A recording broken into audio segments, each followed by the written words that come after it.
So I really enjoy making 10 characters who can beat the certain character, like 10 characters who make Thanos, 10 characters who can beat Darkseid. I love making the videos, and usually someone who makes that list all the time is is Phoenix.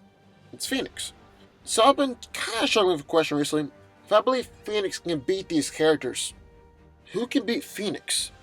More specifically, who can beat Dark Phoenix? Well, that's what we're going to find out today. So let's get started.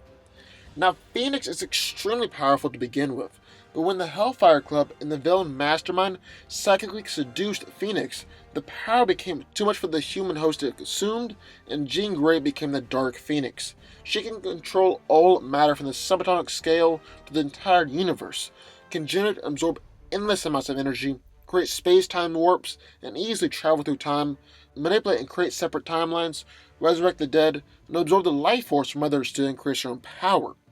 Then Jean's telepathy, telekinesis, and sonic attacks are amplified to godlike levels, and her telepathic powers are even visible in the real world. That is a whole lot of power at her disposal, I'll tell you what. A whole lot of power. I mean, she even easily absorbed a star in the falling supernova, destroyed a system of 11 planets. But who can beat her? Well, let's get started. Thanos with the Infinity Gauntlet. Now we're starting off strong with this one. I don't know if normal Thanos is a match for Dark Phoenix. He might be, but give him the Infinity Gauntlet and he wins easily. The Gauntlet gives Thanos the power to essentially become a god, and he declared himself to be the supreme being of not just one universe, but all universes.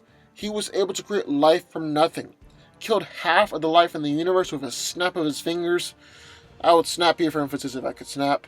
Resisted Master Order and the Lord Chaos's attempts to erase him from existence, and then went on to destroy them.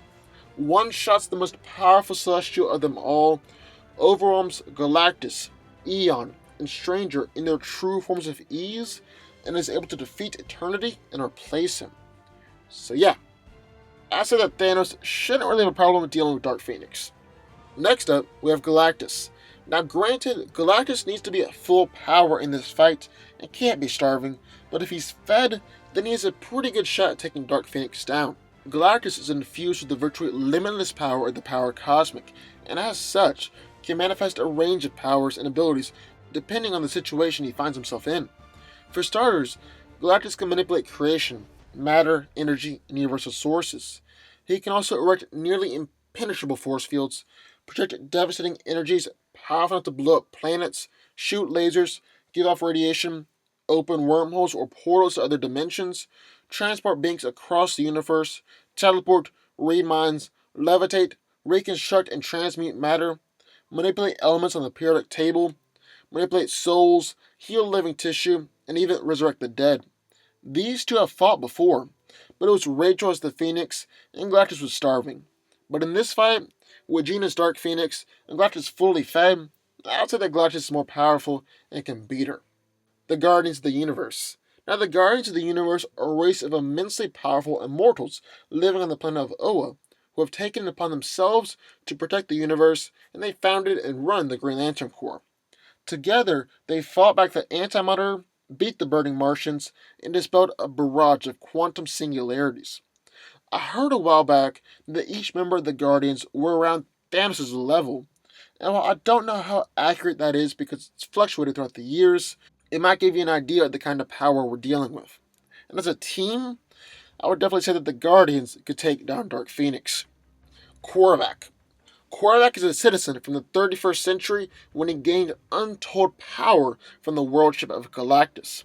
Coreva then traveled back in time to our era and became a threat to the universe itself and one of the most powerful villains out there. He's on the same power level as Galactus, Odin, Zeus, and the elders of the universe and other cosmic beings. He can travel through time, project himself onto the astral plane, is a powerful telepath, and can unleash extremely powerful energy bombardments. He's able to absorb power from any source, even living beings, and because of that, Korvac has the potential for limitless power. Superman Prime 1 million. Superman Prime 1 million is essentially a version of Superman that is on a multi-galaxy or universal level. That's about the best way to describe it. He's only been in a handful of comics, so we don't have a ton of feats for him, but it's assumed by most everyone that Superman Prime 1 million is more powerful than Superman 1 million.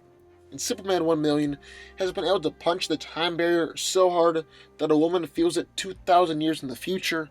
His super breath can snuff out a red star, and he's held back a galaxy with force vision. Then Superman Prime 1 million is more powerful than that. Dark Phoenix has the edge when it comes to versatility, but I think Supes just has too much raw power for Dark Phoenix to handle.